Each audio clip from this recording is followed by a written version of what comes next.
Õhtust. Täna jäi siis vlog kuidagi hilja peale. Kell on hetkel 23:25 ja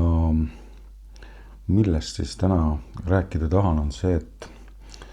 veidikene siis elektrist, mis on siis hetkel, mis ta mul näitab siin, 1313 kilovatti on mul siis läinud jaanuarikuu ja seda on siis, kui võrrelda eelmise aastaga, siis põhimõtteliselt 400 kilovatti rohkem, aga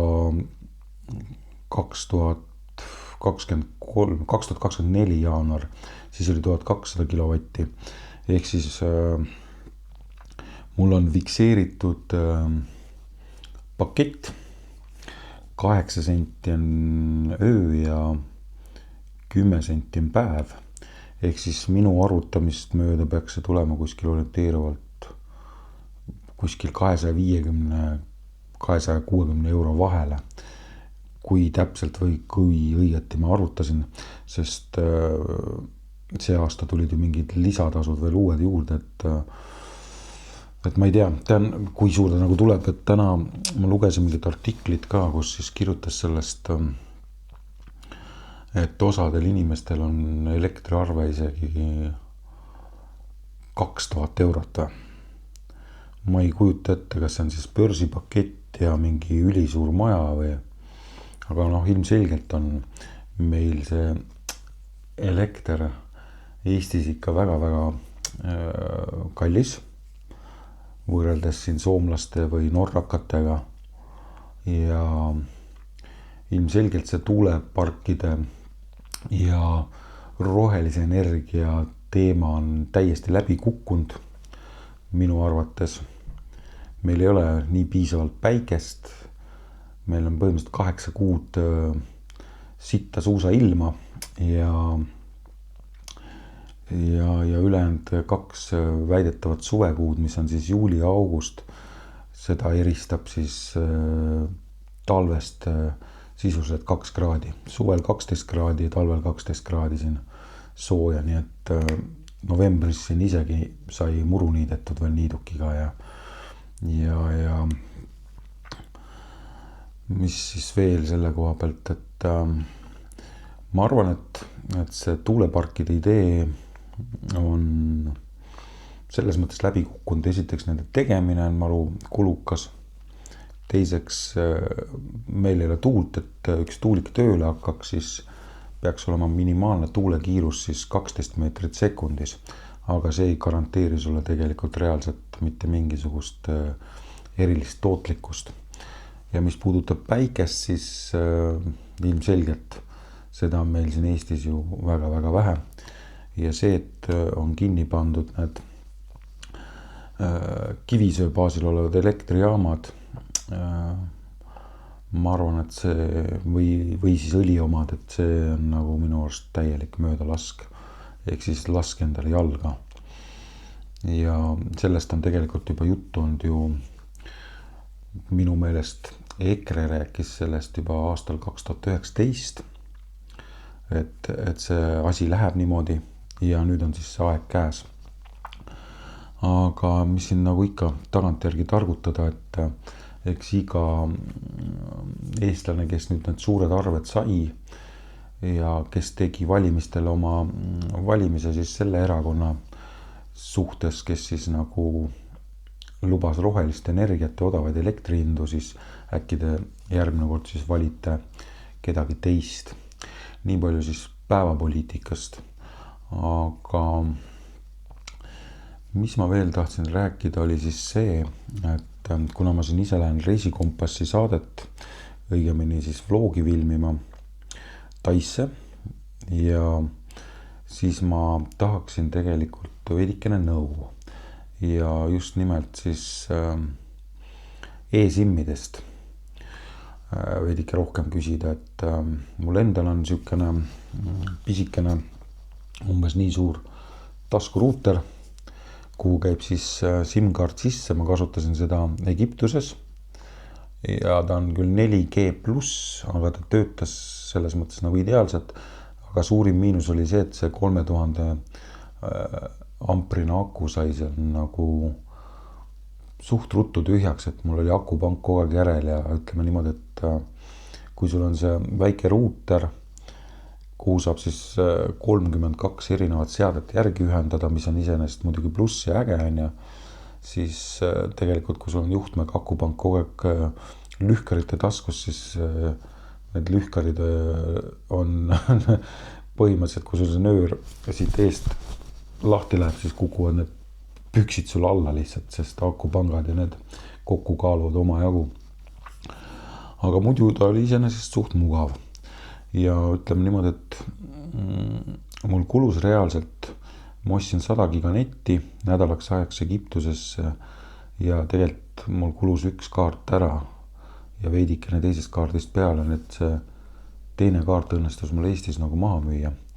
pärast, aga mis puudutab nagu Tai riiki, siis Aasias ma ei ole mitte kunagi varem käinud.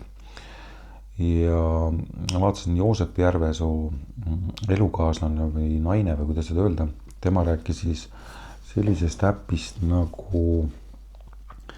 ma ütleks kohe, mul ei jää selle äpi nimi meelde, ma kohe telefonist vaatan, selle asja nimi on Airlao, et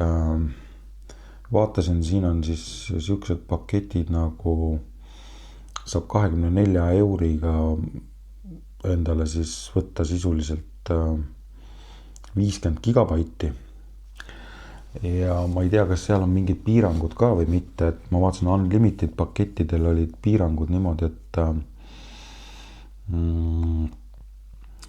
et kui sa nagu esimesed 3 giga nagu ära kasutad, et siis ta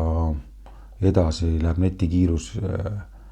1-5 megabaidini, nii et ja see on siis 24 tunni piirang, ehk siis tegelikult suht pointless on maksta piiramatu paketi eest,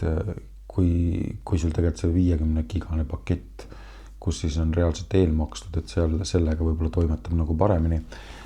Ja samuti ma ei tea, kas sest 50 gigast nagu 8 nädalaks piisab, kui teha näiteks seda reisivloogi, reisikompassi kanali peale ja samuti siis ütleme igapäeva vloogi tegemisi, toimetamisi siia samma sisulooja kanali peale, YouTube'i ja mõned postitused siis ka vertikaalformaadis siis sinna TikToki ja Instagrami. Aga kui sina tead on ja kui hea on, ütleme näiteks koha peal Tais, ma mõtlen Wi-Fi leviala, siis võid seda kirjutada, kas hotellide Wi-Fi't saab nagu reaalselt kasutada või pigem on need üliaeglased. Just mõtlen, et mul üks YouTube'i video, siukene orienteeruvalt 10-mintsane video kaalub orienteeruvalt 12 gigabaiti, kui mul on see vaja üles laadida. Kui ma teda veidike konverdin, siis ta kaalub seal 3 giga. Ehk siis, kui ma hakkan hotellist laadima 12 gigast videot, et kas see siis nagu reaalselt jõuab tunniga üles ka või läheb ta siis lappesse ära niimoodi, et see ei saagi. Et see on minu küsimus ja teine küsimus on see, et selle sama, ütleme selle Airlao ja selle e-SIM-i juurde tulles, et kas seda mõttekas ennem lendu soetada või siis koha pealt osta näiteks siis see e-SIM juba mõnest putkast, et kas see hinnavahe on ja kui on, siis milline või kui suur see hinnavahe on, et selle kohta tahaks küll rohkem informatsiooni, sest fakt oli see, et kui ma Egiptuses ostsin Vodafone telefonikaardi, siis see oli niimoodi, et lennujaamast ostetud oli ilmselgelt kallim kui see, mis oli siis reaalselt kuskilt kaubandustänavalt kättesaadav nendest poodidest, mis seal siis koha peal olid. Ja üldjuhul selle Vodafonega ma jäin väga rahule, aga kuna seal seda keegi ei paku, Tais, seal ma vaatasin, et on AIS, on mingisugune firma ja mingi TDAC, et ma ei teagi, kas see Airlao siis nagu vahendab neid erinevaid võrke, või kuidas see asi täpselt toimib. Igatahes ma olen nüüd e-SIM-ide kohta väga palju negatiivset lugenud, et kui sa hakkad teda nagu kuidagi installima, siis ei tööta see QR kood ja support kaob tagant ära ja midagi teha ei ole ja raha ei saa ja oled rahast ilma jäänud, et kuidas sinu kogemus sellega on, et vahet ei ole, kas see on siis Tai või mõni teine riik, et väga tänulik oleksin selle üle, kui sa siia video alla kommentaaridesse kirjutaksid ja selline lühikene video siis tänasesse õhtusse tulebki, et väikene sükene huvi siis nende e-SIM-ide ja nende kasutamise kohta, aga mina tänan, tšau!